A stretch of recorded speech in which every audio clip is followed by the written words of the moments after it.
کوئی قابل امام نہیں ہے، کیونکہ مسجد کا امام اپنی مسجد میں ہر جمعہ محنت و مشقت سے آدھے گھنٹے کی بنیادی تقریر کرتے ہیں. مجھ سے اچھی تقریر ہوتی ہے بنیادی تقریر. مگر کچھ لوگ اس وقت مسجد میں جاتے ہیں جب عربی میں خطبہ شروع ہوتا ہے، اردو کی تقریر ختم کرنے کے بعد جاتے ہیں. وہ زندگی بھر جمعہ کی نماز پڑھے، جاہل کے جاہل رہیں گے، ایک بھی مسئلہ نہیں پتا چلے گا. ہر جمعہ میں امام صاحب 4-5 نئے مسئلے بیان کرتے ہیں. ہر جمعہ میں ضمناً ہو ہی جاتا ہے. اگر ایک جمعہ میں 4 مسئلے تو مہینے میں 4 × 4 4 × 8 4 × 12 4 × 16 مسئلوں کا عالم بن جائیں گے. ایک مہینے میں بڑھاپے تک ہزاروں مسئلے کے عالم بن جائیں گے. اچھا کچھ لوگ کیا کرتے ہیں، مسجد بنانے میں پوری توجہ دے دیں. مسجد کون دے گا پیسہ؟ حضرت میری طرف سے 1 لاکھ 1 کروڑ، سیمنٹ میری طرف سے، سریا میری طرف سے، ٹائلس میری طرف سے. ایمانداری سے بتائیں، مسجد میں جا کے کہیے مسجد صاحب وضو میں کتنے فرائض ہیں؟ مسجد بولے وضو میں 4 فرائض ہے، چہرہ دھونا، ہاتھ دھونا، مسح کرنا، پاؤں دھونا. نہیں، ایک بہت بڑے خطیب سے بہار میں غالباً یا کشن گنج میں پوچھ دیا گیا، ڈھیلا سے استنجا کرنے کا کیا طریقہ ہے، اور ٹھنڈی اور گرمی میں کیا فرق ہے، اور مرد عورت میں کیا فرق ہے؟ یہ نور الہدا کا مسئلہ ہے. وہ بیچارے کب سے پڑھے ہوئے برسوں ہو چکے تھے، وہ جلال میں آگے نہیں بتا رہے تھے. ایک اور صاحب کھڑے ہو گئے پبلک میں، بولے 25,000 لیا ہے، استنجا کا طریقہ تو سکھا ہی دیا. اس لیے اسٹیج پر کبھی بکراتی نہیں کرنی چاہیے کہ I am some thing. Student ہے بھائی، ہم غلطی ہم سے ہوگی، علماء اصلاح کریں گے، لیکن میں سب کچھ ہوں. وہ امام جو الف با تا سا پڑھا رہے ہیں ہم سے لاکھ درجہ بہتر، کیونکہ وہ الف با تا سا پڑھا کر بھی امت محمدیہ پر احسان عظیم کر رہے ہیں، وہ جہالت کا خاتمہ کر رہے ہیں. وہ صحابہ کرام، بلکہ جو بات نبی نے مسجد نبوی میں 1400 سال پہلے کہی تھی، آپ کی مسجد کا امام 1400 سال بعد بھی بغیر زبر زیر پیش گھٹائے بڑھائے وہی بات آپ کو آپ کی مسجد سے سنا رہے ہیں. اگر دنیا کی کوئی اور بات ہوتی تو کتنے ورڈز چینج ہو جاتے، مگر نبی کی بات ہے، قاری آج تک ہو بہو وہی الفاظ. یہ میں کیوں بول رہا ہوں؟ مسجد بنانا ثواب کا کام ہے. کہاں لکھا؟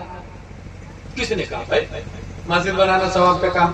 جہاں لکھا ہے مسجد بنانا ثواب کا کام ہے، وہیں یہ بھی لکھا ہے فَاسْأَلُوا أَهْلَ الذِّكْرِ إِن كُنتُمْ لَا تَعْلَمُونَ. وہیں یہ بھی لکھا ہے قُلْ هَلْ يَسْتَوِي الَّذِينَ يَعْلَمُونَ وَالَّذِينَ لَا يَعْلَمُونَ. وہیں یہ بھی لکھا ہے لا يستوي اصحاب النار واصحاب الجنہ. وہی یہ بھی لکھا ہے العلماء ورثۃ الانبیاء.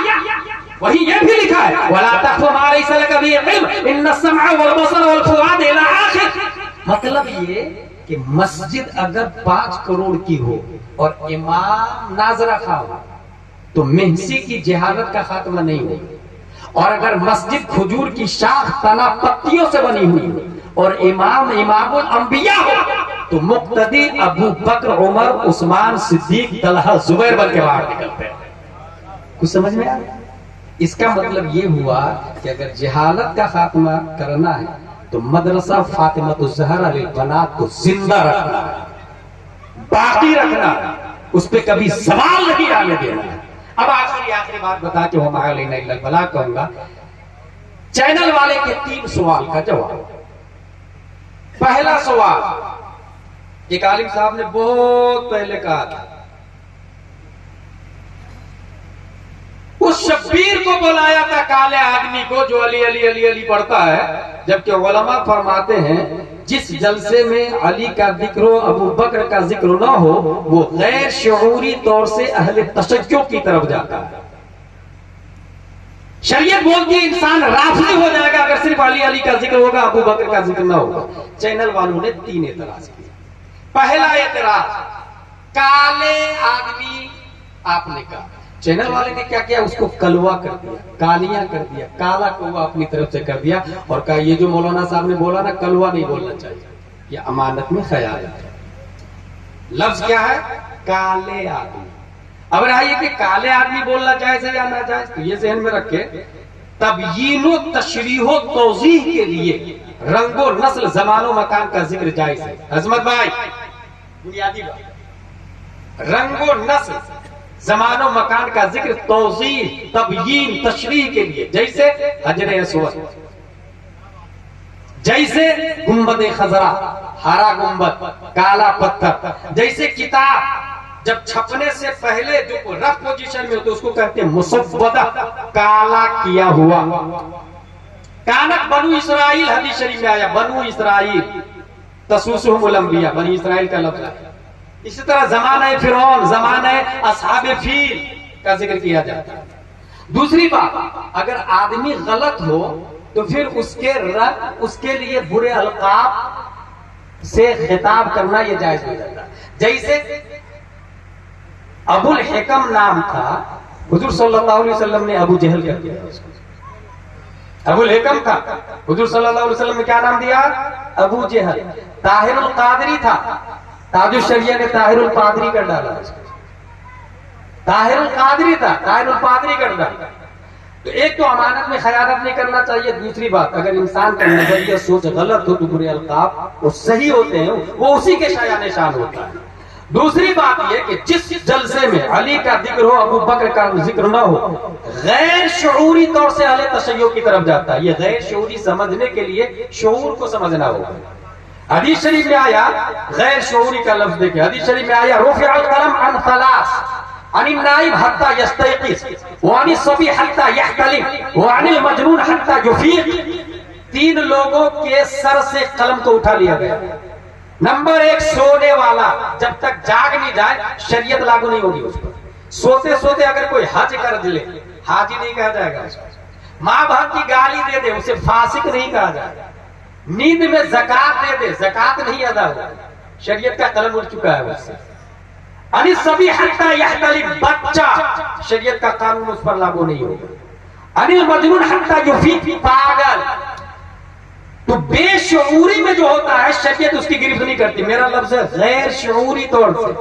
چینل والوں سے سمجھا ہی نہیں، کیونکہ علم ہوتا درس نظامی ہوتا ہم نہ سمجھے. اور چینل کا ٹارگیٹ ہوتا ہے ٹی آر پی بڑھانا، چینل کا ٹارگیٹ ہوتا ہے پیسہ کمانا، چینل کا ٹارگیٹ ہوتا ہے ویوز بڑھانا، چینل کا ٹارگیٹ انکم آف سورس ہے. اس سے علم سے کوئی سروکار نہیں. جیسے قرآن شریف کوئی ہندی میں چھاپتا ہے، حرام ہے. اگر آپ کہیں گے چھاپا تو ہے، وہ بزنس ہے اس کا. حلال و حرام کا وہ مکلف ہی نہیں ہوتا. بہت سارے کافر لوگ چھاپتے ہیں. غیر شعوری، اس کو سمجھنے کے لیے اعلی حضرت کا یہ شعر، بے خودی میں سجدہ در یا طواف، جو کیا اچھا کیا پھر تجھ کو کیا. ہم نے غیر شعوری کا لفظ لایا. اس کے بعد چینل والے نے یہ کہا کہ کس عالم نے کہا کہ وہ جلسہ اہل تشیع کی طرف چلا جائے گا. میں نے کہا یہ تو غیر شعوری ہے. اب رہا یہ کس عالم میں چلا جائے گا تو سنیں کس عالم نے کہا وہ سنیں. جواب، پوری دنیا میں انسان کی 2 قسمیں، مسلم اور کافر. مسلم کی پھر 2 قسمیں، سنی اور شیعہ. پھر سنی کی 2 قسمیں، اہل سنت اور اہل بدعت.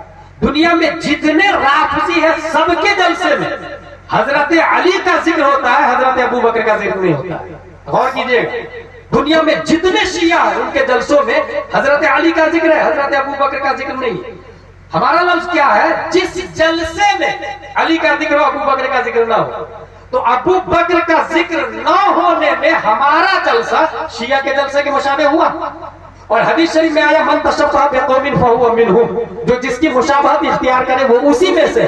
اور یہ حدیث شریف کئی کتابوں میں ہے اور اس پر ہزاروں مسائل فقہاء نے مستنبط کیے ہیں. فتاوی رضویہ شریف میں آپ دیکھ سکتے ہیں اعلیٰ حضرت نے فرمایا پینٹ شرٹ والے کے پیچھے نماز کیوں کہا جائے؟ پینٹ شرٹ پہننا ہی جائز ہے. کیا وجہ ہے؟ کرسچن کی اصطلاح، کرسچن کا سمبول ہے.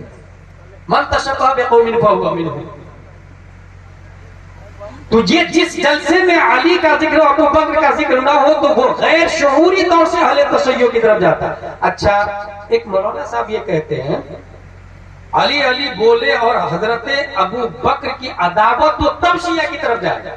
میں نے کہا آپ نے غور نہیں کیا میرے جملے پر. غیر شعوری کا اگر جان بوجھ کر علی علی کہہ کے حضرت ابو بکر کی عداوت ہے تو شعوری طور سے وہ شیعہ کی طرف جائے گا، غیر شعوری نہیں. غیر شعوری اس وقت ہے کہ حضرت ابو بکر سے پیار ہے مگر نام نہیں لے رہا ہے، تب غیر شعوری طور سے جائے گا.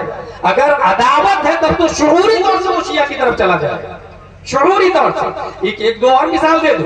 حضور صلی اللہ علیہ وسلم کے سامنے حضرت عمر توریت پڑھ رہا ہے.